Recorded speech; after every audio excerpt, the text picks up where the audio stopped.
Today on Sekulow, the Democrats' Progressive Caucus Chair Jayapal downplays Hamas brutalities, including rape against women.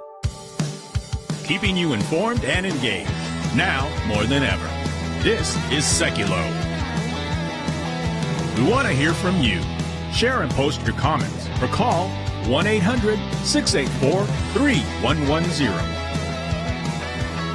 And now your host, Jordan Sekulow. Hey, welcome to Sekulow. We are taking your phone calls too. 1-800-684-3110. That's 1-800-684-3110. These leftist members of Congress, you could call them, I guess, the Hamas caucus now. They were called that before, and certainly they have continued to double down in their support of Palestinian terror, even when they call on Hamas and say, well, they shouldn't have done this, they shouldn't have done that. But you've really got to look at the bigger context of why they're raping women, why they're killing women and children and civilians. So I want to play this soundbite right away because this is the head of the Progressive Caucus. This is Congresswoman Pramila Jayapal, and she was slammed after demanding a balanced criticism when asked about Hamas rapes and Israel's response to the attack on October 7th. Take a listen.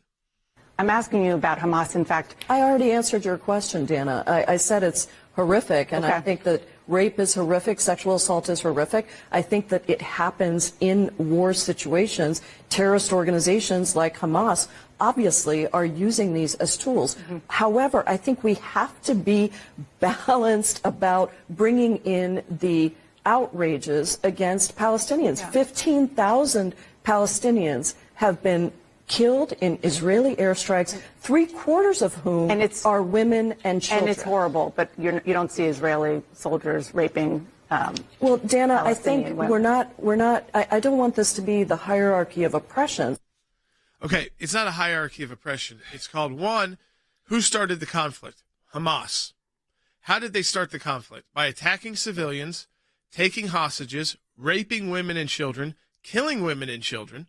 And so they started the conflict, which then led to Israel having to respond. And they started a conflict with an actual state, with a full-scale military that respond to eliminate this terror threat. But Logan, when you hear those words, however, it's like, how can a progressive leader even try and justify, as she did, and say, yes, it's bad that they did this, but it's almost like it's okay that they did this because they're so oppressed. It's even the irritability in the voice thing. The evilness there. You have to be a truly evil person to rape children. It's not a tit-for-tat situation. Right. I'm oppressed, so I'm going to rape the opponent's kids.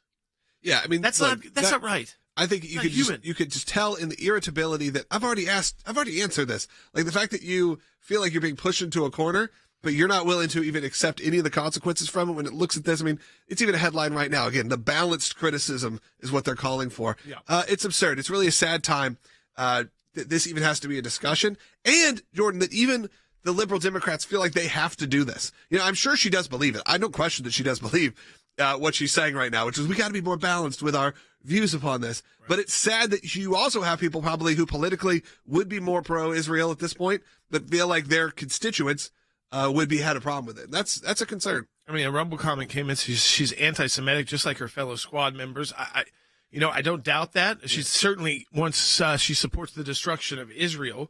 As far as she'll go, she says, "Listen, Hamas is terrorists, so this is what terrorists do. But Israel deserves it." I mean, look, we even have to say this. When we're titling this show and it goes out on social media, on Rumble, and not as much on Rumble, but on Facebook and YouTube, there are certain words we don't put in a title because we know it won't get served because the social media platforms go, that's too disturbing. These brutalities. Yeah, instead of, the words that are really being said as, oh, yes, we condemn them. But they're so brutal, they're so intense, we can't even put them in our title. But they are defending them. I want to hear from you folks. You got kids in college, grandkids in college who are maybe attending these protests. Even in your churches, are people starting to ask questions? Because I watched a number of different sermons on Sunday morning here in Tennessee. There were a lot of great pastors here walking through why Israel exists and why Israel is a legitimate state. And these are in churches that for years have been flying the flag of Israel and probably been taking their members on yearly trips to Israel. And they felt like, I've got to address this. Take your calls, 1-800-684-3110. We'll be right back on Sekulow. Jay? Jayapal, sparking widespread outrage. The far-left congresswoman, one of the loudest anti-Israel members of the House, demanding balance when asked about Hamas terrorists raping Israeli women on October 7th, suggesting both sides are guilty of war crimes. I've seen a lot of progressive women, generally speaking, they're quick to defend women's rights and speak out against using rape as a weapon of war, but downright silent on what we saw on October 7th and what might be happening inside Gaza right now to these hostages. Why is that? Rape is horrific. Sexual assault is horrific. I think that it happens in war situations. Terrorist organizations like Hamas obviously are using these as tools.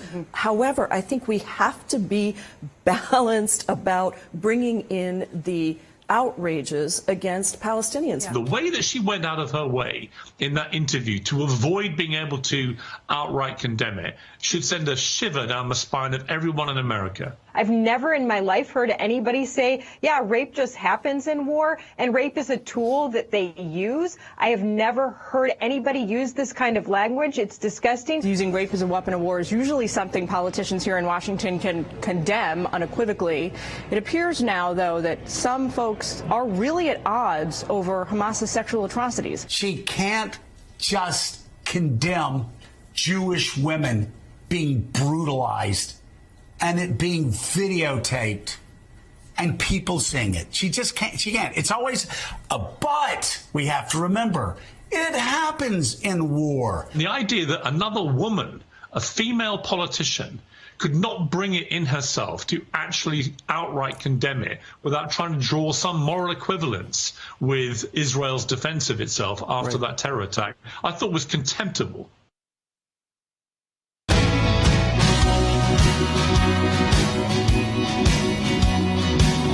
All right, welcome back to Sekulow. We are taking your phone calls to 1-800-684-3110. There's more from Representative Jayapal. She leads the Progressive Caucus. So when she speaks not just for herself, but for all the progressives on Capitol Hill. And let me tell you something. Unless one of them showed up that I didn't know of, when we did our briefing for congressional Democrats, that Jared Moskowitz, a great friend of mine, a strong supporter of Israel, who is a Democrat congressman in Florida, and worked in the DeSantis administration. So really someone who can work across both sides of the aisle, and I commend him for that. I didn't notice a single person from the Progressive Caucus showing up there. I mean, there were certainly some that were more liberal, some that were more moderate. Most of them were Jewish, and most, again, were there not in a partisan way, but just to hear the stories of these families who had traveled. And this, offline, I won't name the names, Logan, but what I will say is this. That I heard from one of my colleagues there on the other side of the aisle. And there were few. It's not just Jared. And they said to me, what you're hearing publicly, when we go into caucus, it's 10 times worse. In what way? What they're saying about Jews and what they're saying about Hamas supporting, what they're saying about they got what they deserved and things like that. So this is their toned-down CNN version of trying to make it sound kind of confuse you in the sense that she's condemning the Hamas rape, but she's also equating it to Israel responding. Not a single person in Gaza would be dead today if Hamas had not invaded Israel on October 7th. In fact, not a single person in Gaza would be dead today if Hamas had just fired a few rockets into Israel, which they do regularly. The people that are dead, and I don't know if I believe their numbers. It's very difficult to you have to trust Hamas on those numbers. But claiming those numbers to be true, it is Hamas who is responsible for those 14,000 people that they say were killed being killed. And the reason why is this. They knew it was coming, and they wouldn't let the people leave. Israel told them where to go and where it would be safe. And guess what Hamas did? If you tried to go down that road, they either forced you around, and if you didn't turn around, they killed you. Yeah, people don't want to look at the real reality of what's happening. I think we should play a little bit more from this interview with Jayapal, Representative Jayapal, and Dana Bash. I don't even think we need to set this up. Just take a listen. You said it worked. Yes, there were hostages who were released, but it wasn't even an actual hard ceasefire. They were just trying to get another day, and Hamas wouldn't comply. So what makes you think that Hamas would comply with a longer-term ceasefire. Well, I think this is all about negotiation. Qatar has been incredibly helpful here. It's not clear to me from the reporting who was to blame for. You don't believe the Biden administration, that Hamas? Well, I just think it's very complicated. Young women? I think it's very, very complicated. It's not. We don't have all the information in front of us. We obviously can rely on some statements that are made, but I think that in these negotiations, everybody wants something. And I think Qatar has said that Hamas is still at the table. Israel should still be at the table. First of all, I've not heard any indication that Israel is not at the table when it comes to additional ceasefire. So, by the way, I've met with many Qataris. I've been in Doha. I've met with their foreign minister before on other matters. I've met with the Qatari ambassador to Washington, D.C. the day with the three families of the hostages and a Democrat congressman that attended with us. So, again, showing the ability of the ACLJ, which is definitely considered part of the hard right, President Trump's lawyers, all these different things. But when it comes to this, everybody, you forget that because this is about the things we do unify on. And that Qatari ambassador was not just, honorable ambassador. He's a sheikh. He is an Al-Thani. He is directly related to the emir of Qatar. And I will tell you what we asked, those families asked a very fair question. We need status updates. And within 2 to 3 weeks of that meetings, we have gotten status updates. And some hostages were released. And unfortunately, I will announce today, it's very sad. Remember, many of you saw Doris Lieber, who was someone who came on our broadcast. She was on Sean Hannity's broadcast, me in D.C., flew all the way from Israel to New York to meet with these members of Congress, to go to the Qatari embassy. And it was reported last week, and I wanted to give the family some time, but now it is reported in English. Her son, Guy, who was 26 years old, he was kind of known as, what was he, the Jewish music guy? Yeah, he's a composer. He's a composer. And also produced and also set up most major music events in Israel. And he was also a captain in the U.S. in the IDF, retired. So he was at that music festival, actually working the festival, and he was shot.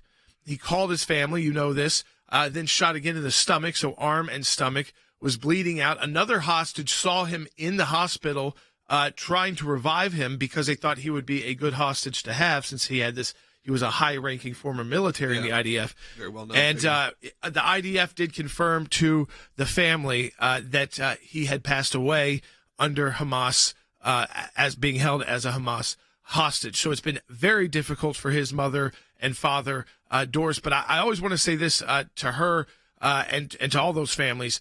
Without what they did in Washington, D.C., those stories weren't going to be told on the news. And I remember from the moment that day started, the entire day was about these hostage families being in D.C., meeting with bipartisan members of Congress.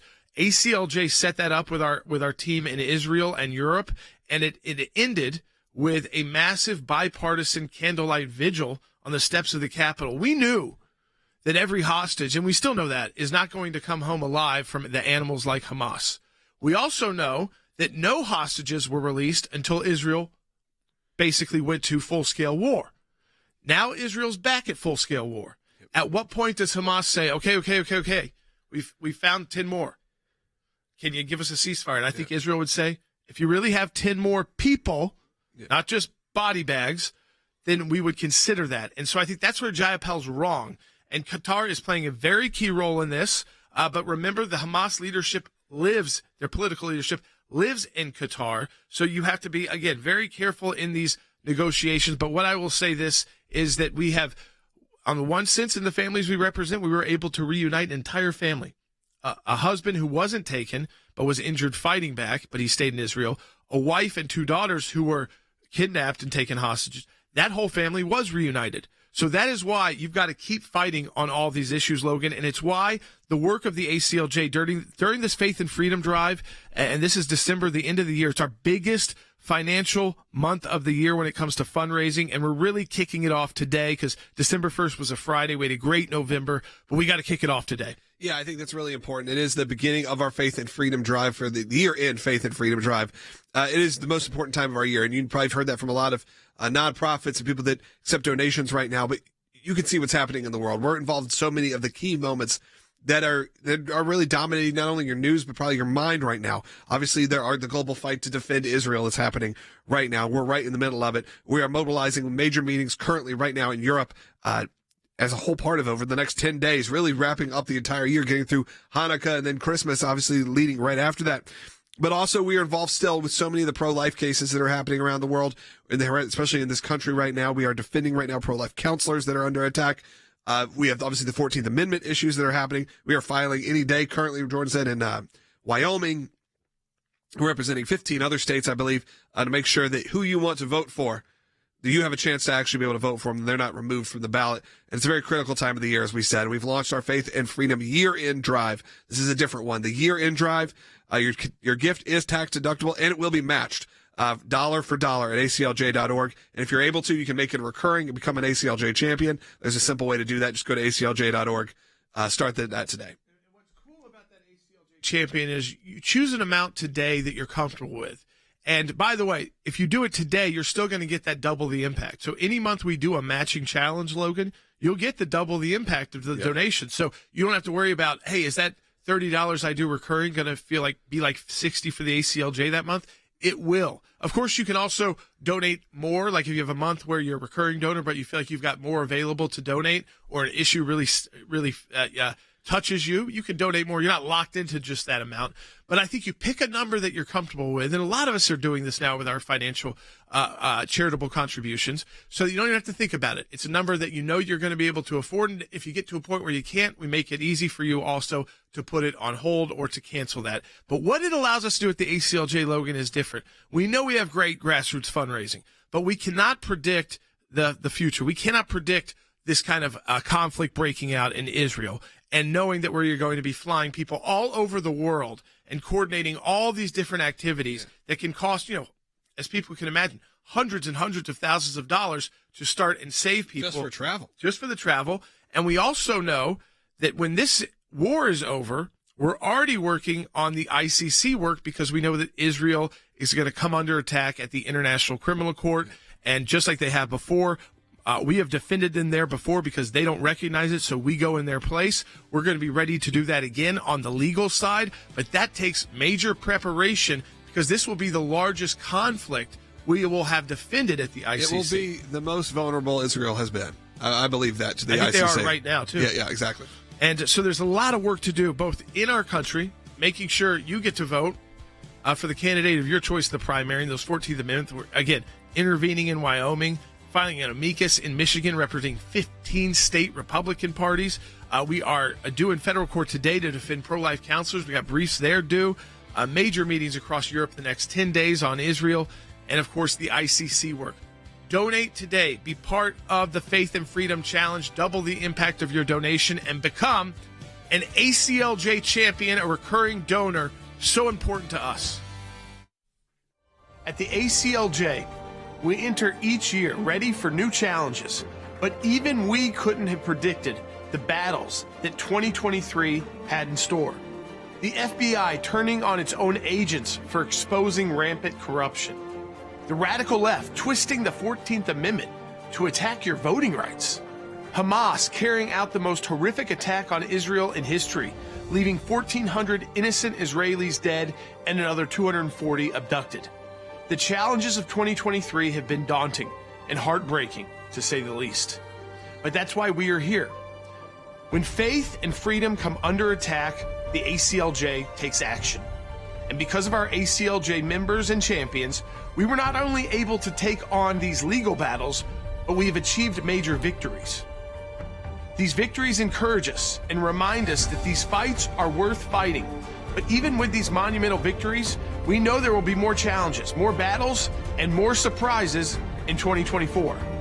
Not to mention, we are heading into what we believe is a critical presidential election. The attacks on faith, freedom, and the Constitution never stop, but neither does your ACLJ. Our Year in Faith and Freedom Drive is underway, and every crucial gift will be doubled to prepare us for the coming legal battles. We are blown away at the generosity and commitment from all of you, and we know that we could not have achieved any of these victories without you, without your unwavering support in 2023. And with your continued support through our Faith and Freedom Drive, we will achieve more victories in 2024. Please donate today. Go to aclj.org.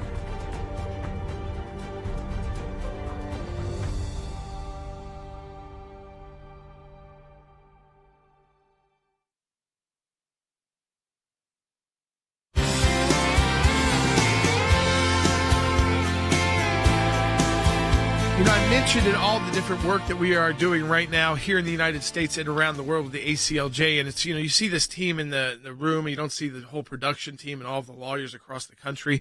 You might see their names sometimes in our websites, and of course sometimes they'll join to give updates on cases.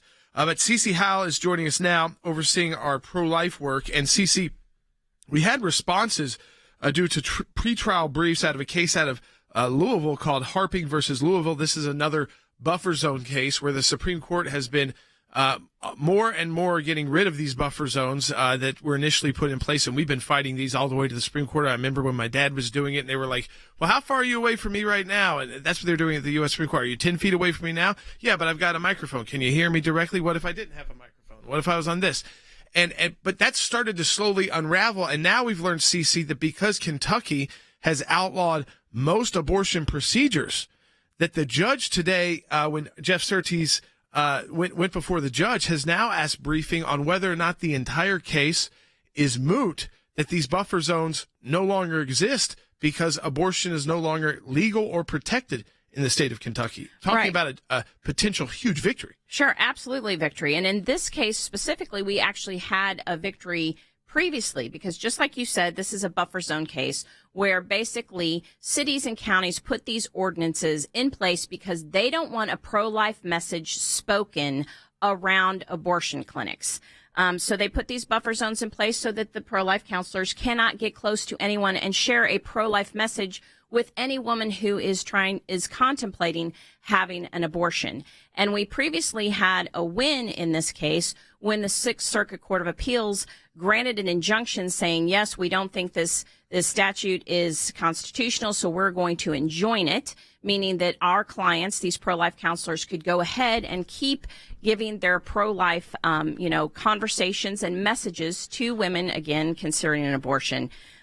So we won there. It was sent back to the district court, which is where we are now. And just like you said, Jordan, this judge is saying this might be a moot issue because abortion is illegal in Kentucky. Jeff Surtees, who's heading up this case, is joining us now on the broadcast, Senior Counsel with the ACLJ. So, Jeff, explain to people what happened. We had a huge victory here in this case at the Court of Appeals where they put a full injunction on this buffer zone, then was sent back to the trial court to begin the actual case on the merits. But then when you went this week, a little bit of a curveball in a good way. So let's explain it again to people, the positivity of what's happening in Kentucky. Absolutely, Jordan. Even though Louisville suffered a resounding loss on appeal before the Sixth Circuit Court of Appeals, the city, Louisville, is continuing to fight us back in the district court. It's arguing that because abortion is currently illegal in Kentucky, our case is moot and the whole case should be thrown out. Well, the critical problem with the city's position here is that the abortion clinic hasn't closed its doors. The clinic has renewed its licenses with the state to resume providing abortions in case there's a change in the law by way of a court decision or the legislature. The clinic also counsels, to this day, the clinic also counsels women on how they might be able to obtain an abortion out of state. And not only that, and most importantly, our clients and others continue to pray and speak with women outside the abortion clinic that they've been sidewalk counseling at and praying at for decades, as well as a Planned Parenthood facility that's in Louisville as well. These zones, outside every single healthcare facility in the city restricts our clients' ability to exercise their First Amendment rights, whether speaking with women, whether or not praying for reparations outside an abortion clinic or Planned Parenthood. Their First Amendment rights are being restricted. And we're not going to allow the county, the city of Louisville here actually, to avoid a decision on the merits by getting this case dismissed. And so in briefs that we're filing today, it's a second round of briefing on the mootness issue. I think we're going to put the nail in the coffin here and convince the judge that this case is not moot and this court needs to enter a permanent injunction barring enforcement of this buffer zone. Yeah, I mean, because I think it's Jeff. It's like they're trying to like play it both ways. Well, you don't really need this anymore because it's moot. But if that abortion clinic's operating and our sidewalk counselors show back up and that buffer zone's still in place, well, then they're still violating the law. That's exactly right. You know, to get a case declared moot, the defendant, the one asserting the mootness, has to say, court, dear judge, this case is irrevocably different than it was when this case was first filed. There has to be a total and complete, absolutely clear change in the circumstances. Well, the fact that abortions could resume any day in Kentucky by way of a court decision or by way of a change in the abortion laws in Kentucky, we don't have a permanent change of the status of this case. This case is not moot. And let's think of this term. If the preliminary injunction that's currently in place were lifted, the court said no more preliminary injunction, our clients would face criminal penalties for doing nothing more than praying and speaking with women on a public sidewalk outside a Planned Parenthood center or an abortion clinic. And that just is not constitutional, and we can't allow the city to get away with it. No, we're going to keep fighting, folks. Of course, Jeff, these are cases we know now that we can win. We have been winning this. We got the permanent injunction put in place. Now they want to moot it out as if it doesn't matter. But then, like Jeff said, they reopen the abortion clinic, and it matters again, and then people start getting arrested again. So there needs to be a clear judicial decision on the buffer zones here in Kentucky, but we've seen them falling across the country when it comes to new courts and also new thinking about free speech rights. Jeff, I appreciate you keeping us updated and continuing to fight for life. And Cece, for our supporters out there, I know many of them, this is still like number one issue they care about is they care about Israel. They care about their voting rights. They care about, of course, who's in office and all the issues that we work on. But human life and protecting the life of the unborn is number one for so many. Absolutely. And it's one of our number one battles as well. And we will always fight for the right for babies and the right to life. And so this is, again, we see counties and cities and even the federal government trying to silence a pro-life message. And we will always fight to make sure that message gets through. And Logan, I mean, this is, again, when it goes to our Faith and Freedom Drive and we put together our year-end drive, this is the most important month of December. Because December 1st started on a Friday, we really wanted to thank you for how great November was, and we got into a weekend. This is really the first day we're pushing because this has to be our biggest month of the year, and we think we can make up the deficits from last year when things were a little tough and wild with COVID and all these other people were dealing with the beginnings of this new inflation. But you have really responded, and we want to thank you for that.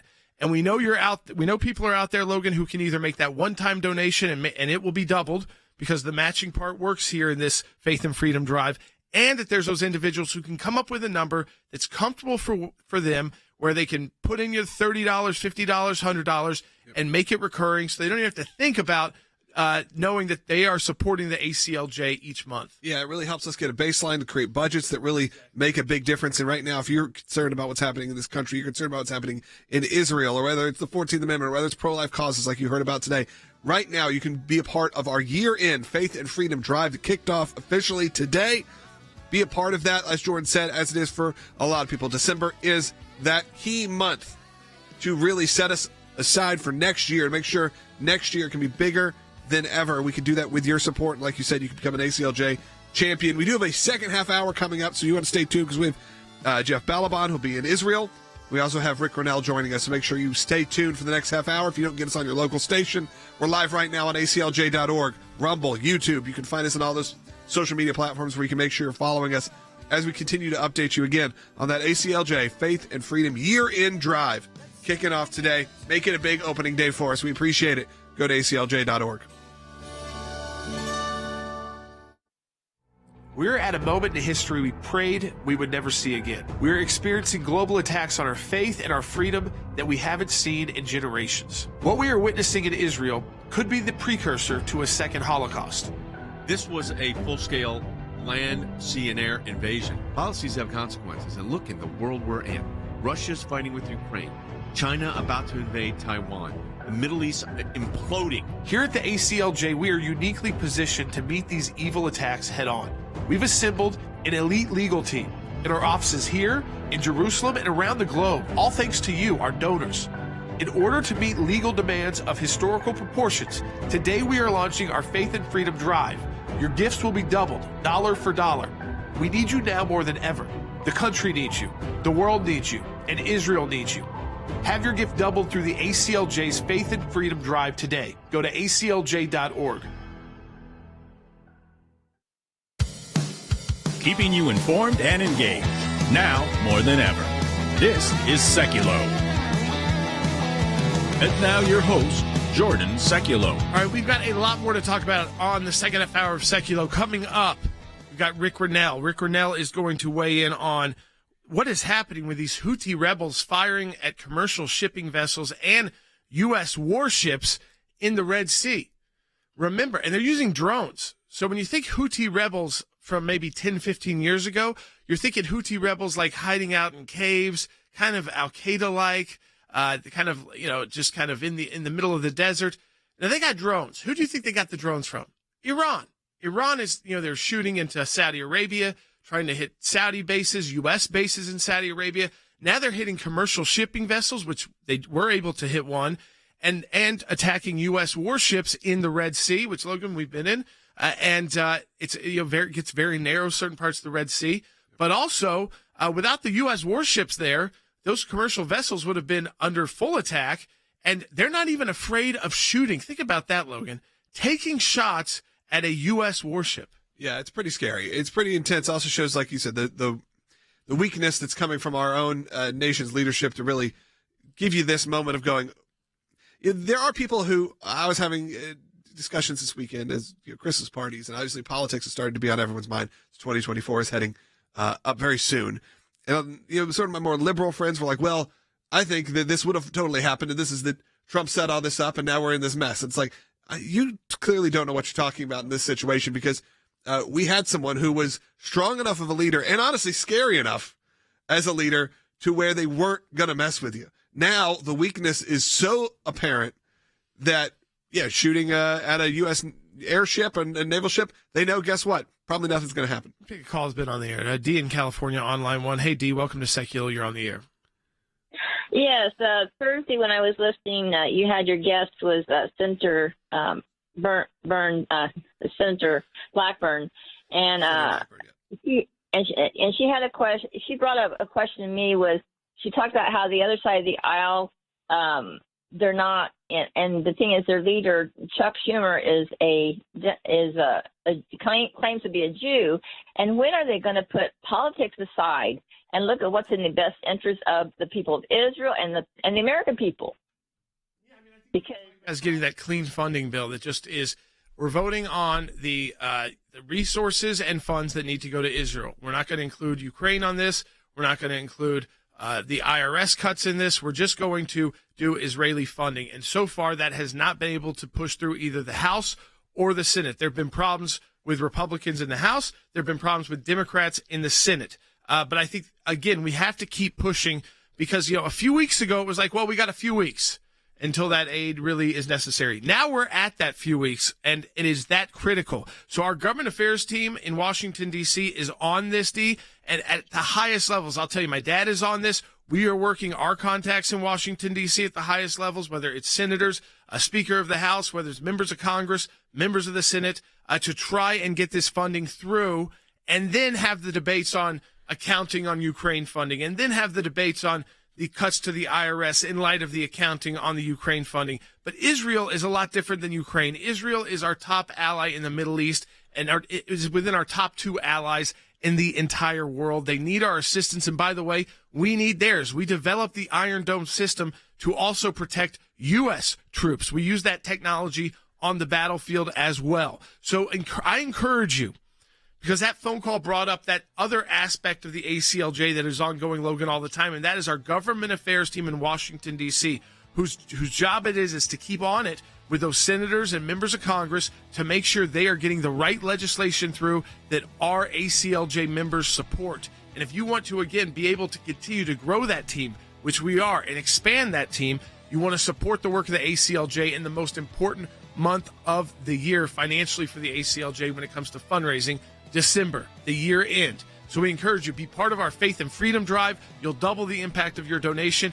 And if you're someone who can comfortably make a recurring donation, so to click a box and say, I want to donate $50 every month, please do that. You'll become an ACLJ champion, and we're able to plan on expansion and also be ready for these events that no one can predict. Donate today, aclj.org. We'll be right back.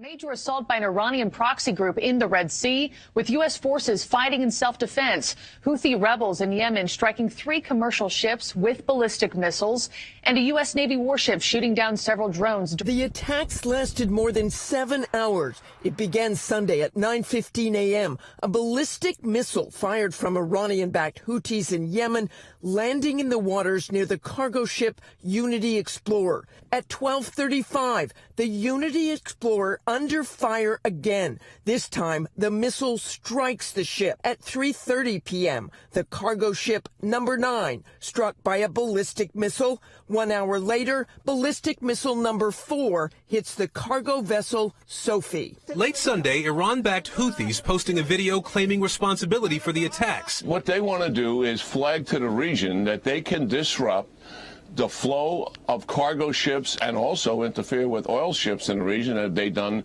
in the past. And they can do that at will.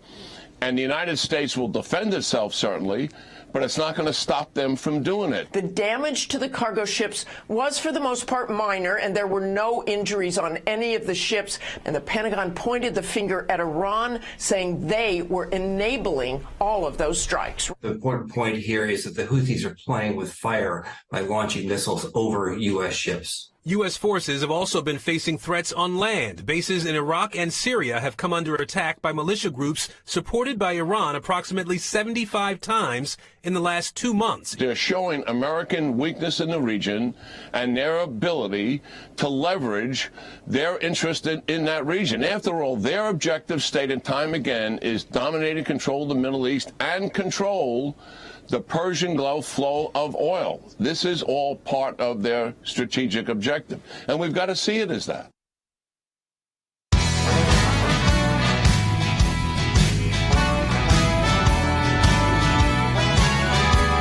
All right, welcome back to Sekulow. We are joined by our senior advisor for both foreign affairs and political analysis, and this Rick Rennell, former acting director of national intelligence and former ambassador to Germany. Rick, we saw yesterday these reports through our breaking news on Sunday that Houthi rebels had begun an attack on both commercial vessels in the Red Sea. We're including, by the way, ballistic missiles being fired from Houthi-controlled areas of Yemen at again, commercial vessels, as well as 3 drones that attempted to attack the USS Carney, a U.S. warship in the Red Sea. So, on top of this, I mean, Rick, when we think about the Houthis of the past, I think almost about like of a kind of a ragtag terror group in Yemen, getting some support from Iran, but kind of not the most well trained. Certainly, they're not firing off ballistic missiles. Now I see them holding press conferences in full military regalia,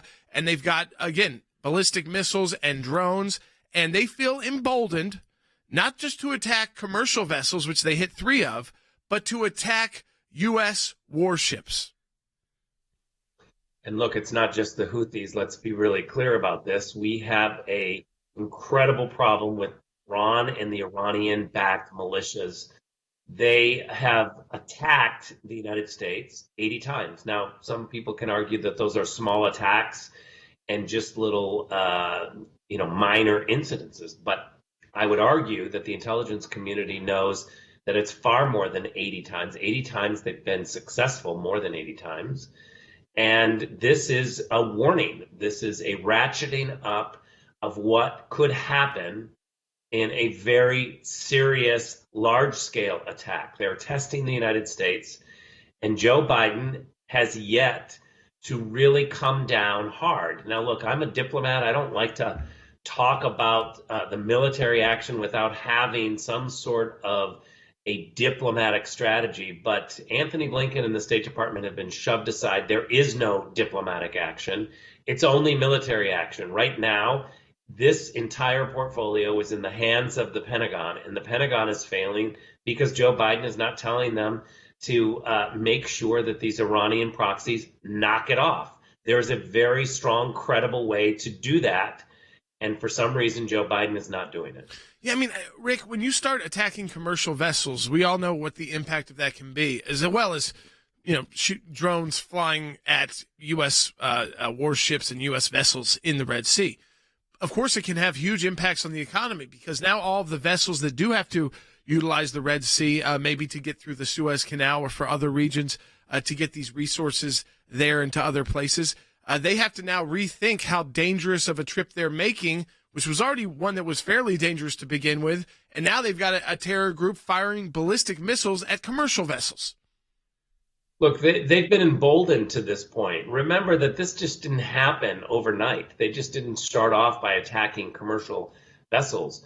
They've been going after little parts of the U.S. and Western targets. They've downed drones. This is a coordinated effort. This is not just the Houthis, remember. The Israelis are dealing with attacks from Lebanon, Syria. It's really unbelievable what's happening inside Israel with their enemies. And yet, again, the Biden administration is so weak that they're only encouraging more attacks. Let me just make this prediction. It's going to get worse. We're going to see a large-scale attack because Joe Biden is allowing these little situations to fester and grow. If you don't nip it in the bud, then it will get worse. It's increasingly getting worse. This is a warning to Joe Biden and the White House. It is getting worse. You need to act and do something. When you say the next attack will be more large scale, kind of explain that to people you're thinking there. What would that potentially look like? Well, they're going to send a strong message to America, our Western allies, or American assets of some sort. They are going to attack us and our men and women and our hardware. They are clearly testing us, and we are failing the test. So when, again, failing the test diplomatically, with all of these different groups all receiving this funding from Iran, I mean, we know that's where the resources go. It's why the Houthis now can fire off ballistic missiles and have drones, and that are putting our men and women in these vessels in harm's way. They're putting commercial shipping in harm's way. We all know it emanates from Iran, and that you've got now the Houthis, you've got Hezbollah, you have Hamas. I mean, it is you've got actions in Syria as well. It is again the idea that we can negotiate anything with Iran before these groups are disarmed, these terror groups are disarmed, is absurd. Look, in the Trump administration, we decided that the Iranian regime needed to be isolated, and so we rallied the world to isolate Iran.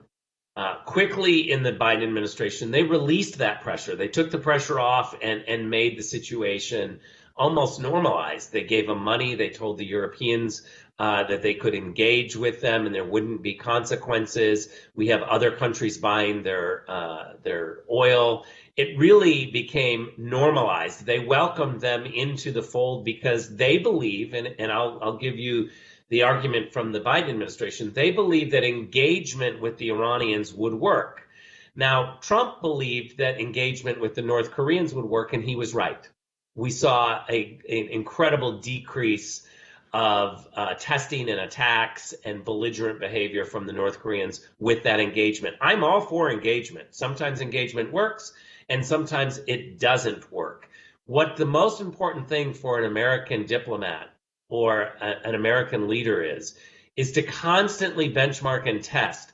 Are your policies and actions working? If they're not, you should adjust. Washington, D.C. types are terrible at this. Once they're locked in, they don't like to change, and they start getting money from lobbyists, and they're stuck. Donald Trump could change on a dime. He'd look at something one day. If it wasn't working, he'd change it. That's what a businessman does.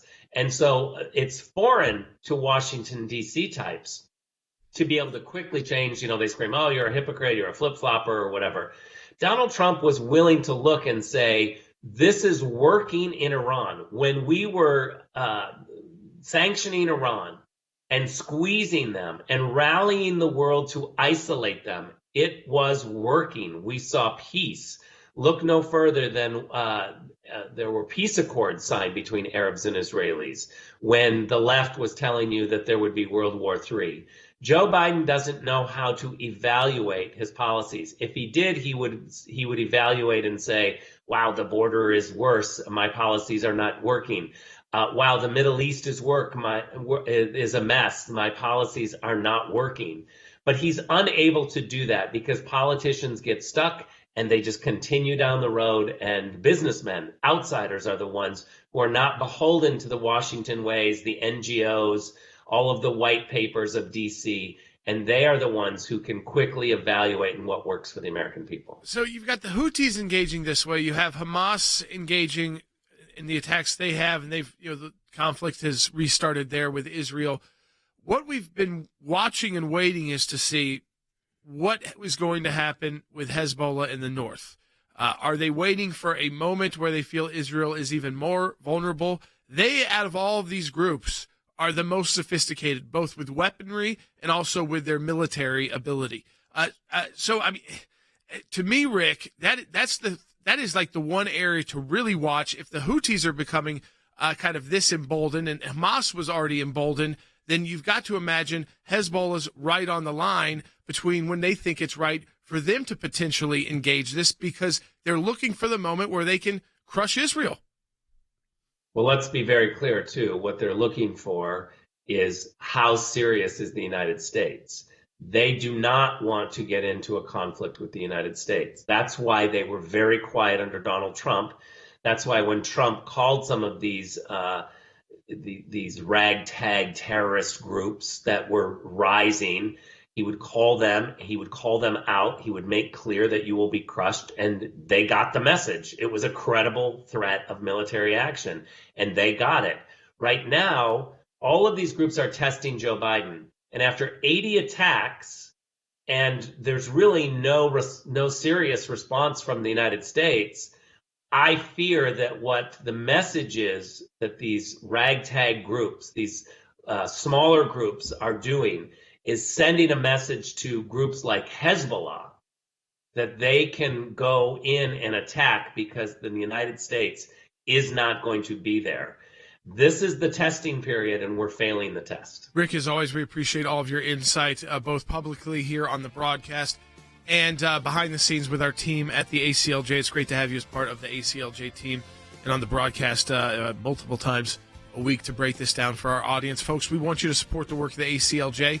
It's how we have these experts who are not just part of a guest on the show, but they are part of the ACLJ team working through what we are doing behind the scenes in the work that we are filing, whether it's to support Israel, or, of course, the biggest issue, which is to stand and make sure the U.S. is strong and respected around the world. Support the work of the ACLJ. Remember, this is our most important financial fundraising month of the year through our Faith and Freedom Drive. Double the impact of your donation. If you can, become a recurring donor. That's an ACLJ champion at aclj.org. What does it mean to be an ACLJ champion? Becoming an ACLJ champion means joining us in the fight for liberty, in the fight for law, in the fight for peace, in the fight for freedom. The battles being fought in courtrooms right now will decide what kind of future our kids will have tomorrow. So when you join as an ACLJ champion, we now actually have a baseline to know what we can possibly accomplish. And look, the dream is vast. Being a champion means that you get to come alongside churches who are being zoned out of properties, who are being forced to obtain liquor licenses simply to operate, coming alongside students who are being told they can't read their Bible in school or even bring it. Becoming an ACLJ champion allows us to take on more cases internationally. In places where Christian persecution is happening on a daily basis. The need for the defense of these Christians is overwhelming, and we can't do it without you. Becoming an ACLJ champion means getting into a fight with deep state elites who are attacking our school children, who are attacking pro-life Christians. We have lawyers right now winning in courtrooms across the world, but none of it would matter without the ACLJ champions. Simply put, We don't win unless ACLJ champions continue to step up. We can't do what we do without you. By becoming a monthly donor, you can become a champion of life. A champion of liberty, a champion of freedom. Please join us. Please join us. Please join us. Become an ACLJ champion today.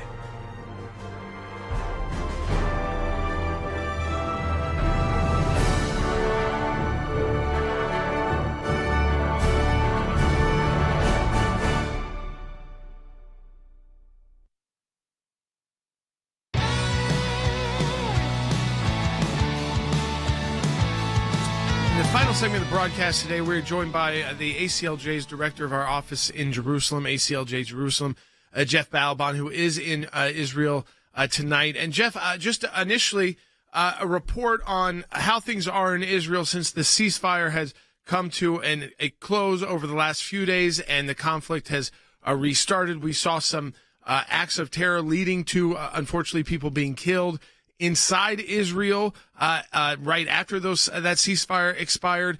We know the conflict is ongoing as we speak. What is it like right now in Israel? I know you've also been meeting with members of the Knesset there. Yes, Jordan. So I did spend today at the Knesset in a number of meetings, both with members of the Knesset and with groups. There's a changed reality here. Someone asked me today, do I think we'll see a Gaza 2.0? I actually think we're seeing an Israel 2.0. I think there's almost no family that's not directly affected. This is the largest call-up, I believe, in Israel's history. Millions of people in this small country now have family members at war in harm's way, and a country that has largely left politics to the politicians all of a sudden is coming to the fore because they know that it matters to their loved ones. Look, there's concern, Jordan. The reality is that at the same time as America is providing needed support and help, and Joe Biden has done better than a lot of us imagined, that's on the front. In the back, we see Secretary Blinken is here regularly, and the pressure that's being put on Israel to do things that Israel knows it can never do, like give the Palestinian Authority control, which is just as bad as Hamas, just as genocidal as Hamas, which is not only not disavowed it, but the reports that they're taking credit for part of it, or some elements are. It's outrageous. It cannot happen. And I will echo what Rick Grinnell said not long ago on the show, just a few moments ago. The world is watching Joe Biden to see what he does. And this is also a test of America's resolve to defend itself. I mean, it's almost a joke, Rick, to say that we could hand this over to the Palestinian Authority. It's got aging, autocratic leadership who have made themselves billionaires, and were basically run out of Gaza by the Gazan people. And Hamas took advantage of the fact that they were so corrupt, the Palestinian Authority, that they were able to come in and take charge through the last election that was held there, which I think was 2005 or sometime around there. And it was because of the PA's corruption and lack of ability to really govern effectively that we end up with Hamas in the Gaza Strip. And they think this is when they go back to like the same things. They never think about, like you said, 2.0. How does this lead to look at like 3.0 for these territories? That you cannot just go back to the same failed leaders who can't even really keep control of their own territory in the West Bank. They've taken billions of dollars for their own families that the Palestinian people never received. And I think that's the best idea for who should govern the Gaza Strip in a post-Hamas world. Look, even before October 7th, the horrors of October 7th, there was very broad consensus in this country that there can never be a Palestinian state, that the notion of a Palestinian state is essentially dead on arrival, because it's not just Hamas. Hamas right now, I guess, is leading in the slaughter the Jews sweepstakes. But the truth is the Palestinian Authority, they raise their people to genocide. They educate their people to genocide. They pay for the terrorists as well. And by the way, using money that America is now providing them after Joe Biden overrode the Taylor Force Act, named for an American serviceman who was killed, and brought back this pay for slay program where they're using American tax dollars, because tax dollars are fungible. They're calling it humanitarian aid. But just like Hamas uses it in Gaza to fight, to kill, so too in the Palestinian Authority, they use it to fund up terrorists who kill Jews. These are all bad actors. They support what happened on October 7th across the board, and there needs to be new thinking. But as Rick Grinnell just said, the last president, he was a businessman and he wasn't afraid of new ideas. For some reason, these guys, they just seem stuck in the same record, not recognizing that there's a new world here. We've just seen something, the worst act against the Jewish people since the Holocaust. You cannot go back to the same people and say, now we're going to give you more money and more power. I mean, we heard it from Vice President Harris. Let's play it. Bite 10. Well, as I said, we have to revitalize the Palestinian Authority, which means giving the support that is necessary for good governance, understanding that on the issues that must be resolved as we think of a plan for the day after, it is about good governance, which will bring transparency and accountability to the people of Gaza and the West Bank. It's also about what we need to do to recognize there must be some plan for security for the region, and I suspect as a plan develops, it will take into account interim and then longer term. And finally, what we must do in terms of rebuilding Gaza and a commitment to that. You know, Jeff, I think about the experience in Iraq, which we had a lot more control over, still do, and more influence in, and yet you saw the politics go out of control while we were rebuilding the country. The U.S. is very strong in defending democracy and standing for what is right and standing with allies. But what we have not shown to be so great at is rebuilding nations and getting involved in foreign nation building. And I think this would be probably the most difficult of any of the attempts at trying to do that. Not only, when she's talking about rebuilding Gaza, for who? That's what I like to ask that question for. But second, that we could somehow reform the PA as the United States of America and put them into place as a trustworthy force to govern these territories. I mean, the U.S. just doesn't have a record of being good at this. All I'm thinking is exactly how many Jews have to be slaughtered until they understand this is wrong, until they understand that there's no rehabilitating the Palestinian Authority. It is, as it always has been, a genocidal jihadi movement. It's never been anything else. It has massively corrupt leadership. And so it's not as though if they had less corrupt leadership, they'd be the right players or allies of America. They are our enemies. They're not our allies. And they are evil from the beginning. This is not a nation. This is a movement that was founded in the 1960s. The PLO is the PA. The PA is the PLO. And they are genocidal jihadis. It's outrageous to think, to hold on to this idea that we should be supporting them and propping them up. And by the way, what happened in Gaza is minute compared to the border that Israel shares with Judea and Samaria, which would then be under Palestinian control. They could completely obliterate the state of Israel in moments. The whole idea is dead on arrival, and it's absurd that we're still talking about it. Jeff, thank you for being there and overseeing our office, ACLJ Jerusalem, and providing these updates, being in the meetings. We appreciate that so much, and we know we'll continue to go to you there. Stay safe. Logan, this is our Faith and Freedom Drive. This is, we started December 1st. That was a Friday. Really wanted to say thank you to people because we had a great November. But this is the biggest month of the year when it comes to ACLJ. The most important fundraising month of the year is the month of December. We tell you we're very honest about it. We're down from where we were last year. We're trying to make that deficit up, and we think we can because of the great support we've seen from our donors over the last few months. If they will continue to take a stand and be part of the Faith and Freedom Drive. That's right. We've asked you, and you have responded. We want to encourage you to do that, whether it's becoming a member, becoming an ACLJ champion, which is a recurring member, essentially, of the ACLJ, or it's just giving a one-time donation, year-end donation. We know a lot of people have an opportunity at the end of the year. This is when you make your charitable donations. We see this annually, regularly. We're kicking off December today. This is the most important time of the year, and we're expanding our work in a big way. We continue to do that, whether that is our support of Israel, whether that is mobilizing all these meetings around Europe, whether that is being in federal court for pro-life causes or the 14th Amendment causes. There's just so much happening in our world right now. Even with our productions, our media studio, we got our feature film out this year. There's so much happening. We want to continue to grow. You could have made a smaller donation last month, but maybe you get a bonus this month, and you decide, I want to give a larger donation to ACLJ, and you're still going to be able to double the impact. Or you're a recurring donor at a smaller amount, but you've got a bonus coming in. You want to give a little bit more? You can do that. Donate. ACLJ.org, our most important month of the year.